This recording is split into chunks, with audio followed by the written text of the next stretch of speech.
did today's press conference in the usual format, starting with the broadcast and then moving on to the dailies. And we'll begin with Gail. Hi Thomas. Hi. It's very early in the season, isn't it? But 2 from 2 for both teams. Both teams looking like they'll be challenging for the title. So how big a game in terms of gauging where you are and seeing where your team's at is this for you? I think any time when you play at Anfield and with spectators against Liverpool is one of the toughest challenges that you can face in European football. And after that, you're much smarter where you are and what your true capacity and what your true performance is. So it's like this tomorrow. We had a good start. Liverpool had a good start. And tomorrow we will fight from first minute to get a good result. But like I said, it will be a huge challenge. And no result will be a decision in for the season. But of course, we are fighting for it because this is the challenges where you need to prove and where we want to prove ourselves. After his performance against Arsenal, you said that there is a lot more to come from Romelu Lukaku. He caused Arsenal a lot of problems. How much are you interested and a bigger test is it for him against the likes of Virgil van Dijk tomorrow? Yeah, how are you looking forward to seeing that one play out?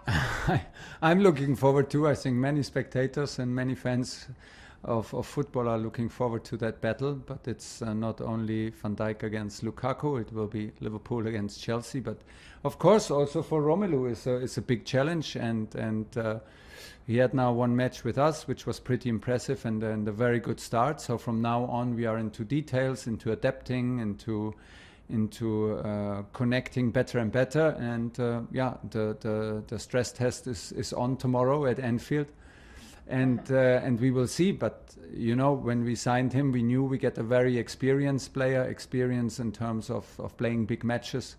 He loves these kind of stages, and that's why I expect the best what we can see from him right now.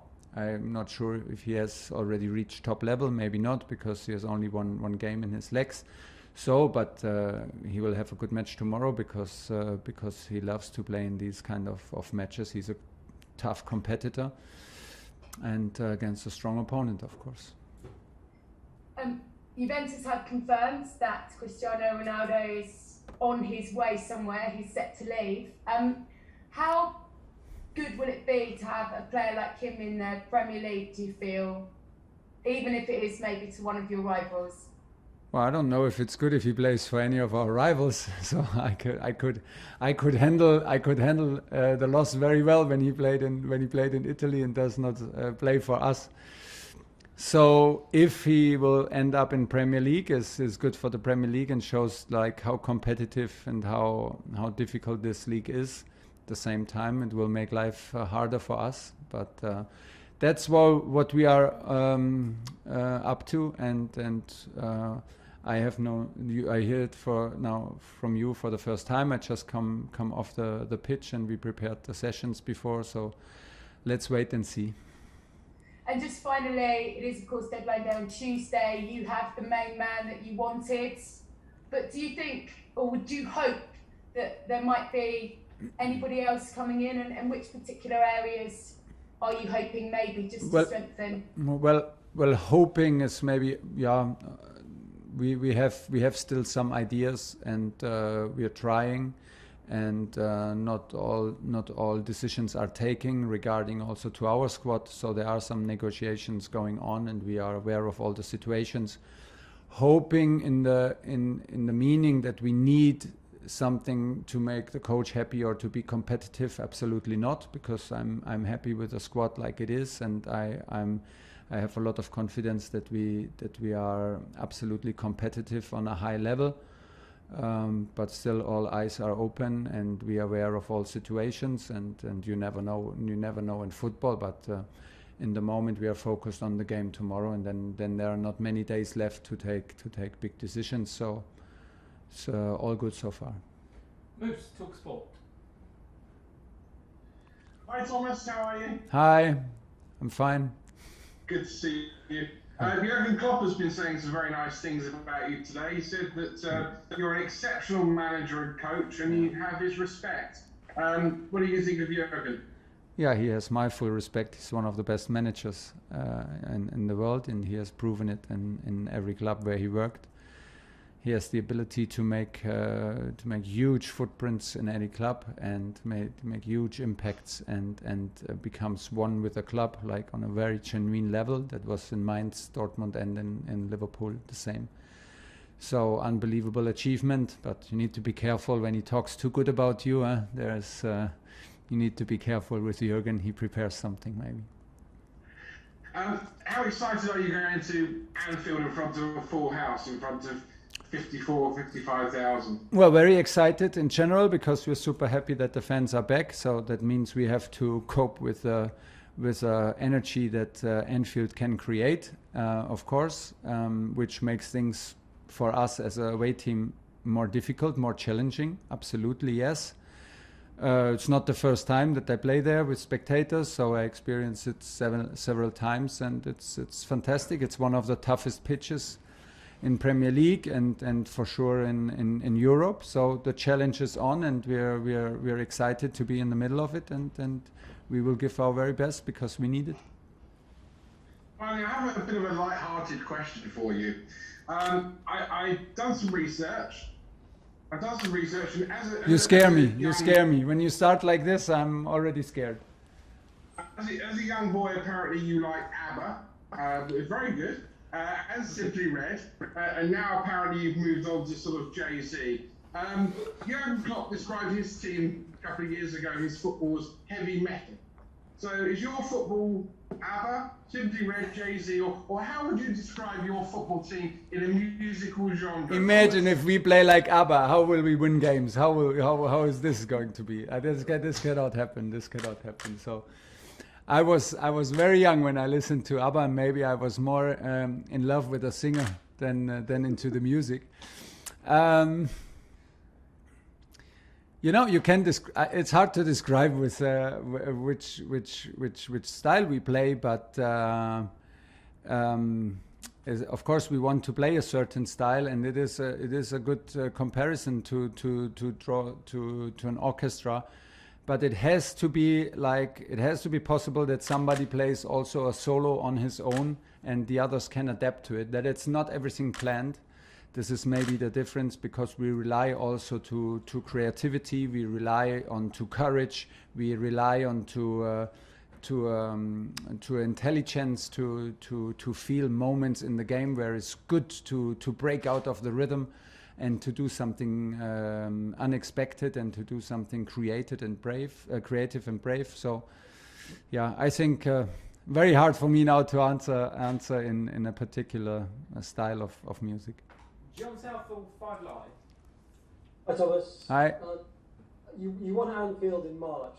Do you think Liverpool are a different proposition this season? We spoke about Virgil van Dijk coming back, other players about. Do you think they're a different proposition this time around? Yeah, for sure. And I think we should not hide from it. And it's not excuses, it's a reality. Liverpool with Van Dijk is a different Liverpool than without Van Dijk. It's not only his isolated capacity and ability and level of performance. Is also, he makes everybody around himself feel more comfortable and be stronger. So him together with Matip is a huge upgrade to last, when was it, March? And spectators can be a big factor in Anfield. So you will not be able to hear yourself. You will not be able to maybe communicate as easy as it was without spectators. So maybe to escape pressure in tight situations. And at the same time, we feel also very, very confident because we know each other now longer and longer, and we had some good experiences together. And I have the feeling that we are ready for the fight on that level. Jurgen Klopp was critical of some of the rule changes, letting the game flow a bit more. I think he said it took it about 10-15 years. What's your take been on it after the first couple of matches? I think I didn't get it. I didn't get the question. Jurgen Klopp was critical of some of the rule changes that they've implemented this season, particularly letting the game flow, not the referee letting the game flow a bit more. He was critical about it. Yeah. He said it kind of took the game back 10 years, 15 years, and that some of the challenges that weren't being penalised should have been penalised, and referees are maybe letting it go too much. I think like all the time when the changes are made, it needs to adapt a little bit. I think it's too early to judge. Like, it's also not so easy, I think, for the referees and for everybody now to understand. And maybe they are now I think maybe we are now in a bit of a transition phase. And when we find a good middle, I liked what the referee said and what the idea is behind it. And now I think we need to give it a little bit more time to adjust, but that we play this game on also in a physical way, and that we accept that there are challenges, but not rude challenges and no dangerous challenge. Nobody wants that, of course, but a certain kind of physicality. I could understand, and I like the way the referees whistled the first 2 games. So maybe he had different experiences in his game particularly. So, but I think if we give it a little, I personally think if we give it a little time, it's a good idea behind it. And just finally, on a player potentially leaving, do you expect Kurt Zouma to join West Ham? There are, I don't want to lie to you, there are negotiations between West Ham and Chelsea and about Kurt. Kurt right now is not with us, but not because of these negotiations. He has some personal issues to solve, family issues to solve, and we allowed him to travel to France. So this is not the reason why he's not with us in the squad. But there are negotiations, but to be very honest, I don't know where it leads right now, and we have to wait. So both things can happen, that he stays or that he leaves. Last question in this section by Shani PLP. Hi, Thomas. Hi.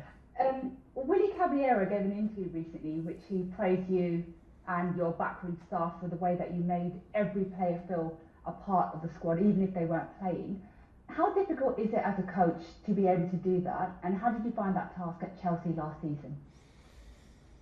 It's very nice if he felt it like this, and if he had the feeling that it was like this. Very nice of him and very kind. I mean, this is maybe one of the most difficult things, because everybody is so ambitious and everybody is ambitious to play, and they are all competitors. So it was a big strength of the squad last season to put the ego behind, and especially guys like Willy Caballero was a fantastic role model, how much input in training and also at the sideline of games and in the dressing room you can give, although you have a hard situation personally and almost no chance to get some minutes. So he was more or less the role model, and there were so many more. And this is actually the thing and the benchmark and the thing to achieve again.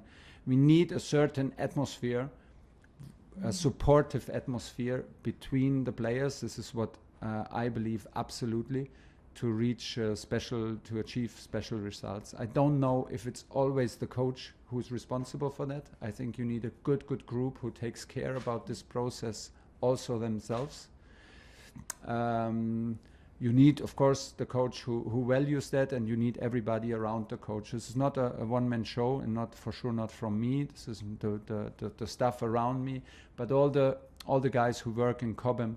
If we have this kind of atmosphere in the staff, this is what I believe. If we respect each other, if we protect each other, if we push each other in a positive way, this reflects onto the group, and it shows very natural what we demand of the group. But the group last year was the benchmark, like I said, and it's on everybody now to create the same spirit. Without that spirit, it's not possible to win big trophies. And you talk about trying to recreate that atmosphere from last season. Yeah. I know recently you said that, you know, when you signed Romelu, you looked at his personality as well as obviously his skills on the pitch. How much do you consider as a coach a player's personality when you're thinking about a transfer? I think it's super important, and gets more and more important to not hire only for skills, but hire for attitude. If you have a certain attitude, and if we all believe that our attitude as a team was a key factor, we cannot put a risk to lose it. So we need to be very sure, and it was an easy one because Romelu came from the academy and was a Chelsea boy, and like his personality is very, very open and kind, humble, and that was a very easy one. But sometimes it's a little gamble, to be honest, because you don't know always the background and the history and the characteristic and the profile of every player. So you need to rely on your feeling. You need to rely on the interviews that you do and the reports that you get from people you trust. And in the end, maybe less is more. If you have a good group, don't confuse the group with too many changes. Try to trust. And this is what we try to do. Okay, that's the end of the broadcast section.